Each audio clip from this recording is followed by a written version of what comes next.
మనం వెళ్ళాలనుకుంటే కుదరదు, ఆయన దర్శనం ఇవ్వాలనుకుంటేనే కుదురుతుంది. ఎంతోమంది వెళ్ళి దర్శనం కాకుండా కూడా తిరిగి వచ్చి ఉంటారు. మీకు రహస్యం చెబుతాను, వినండి.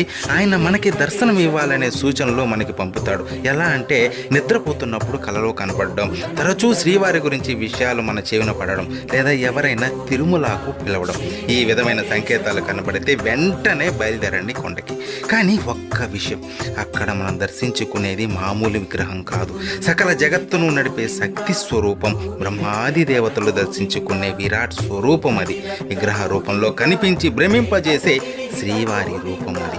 చక్రవర్తులు, సామంతులు ఆయన దర్శనం కోసం బంగారు వాకిలి ముందు పడిగాపులు కాశారు.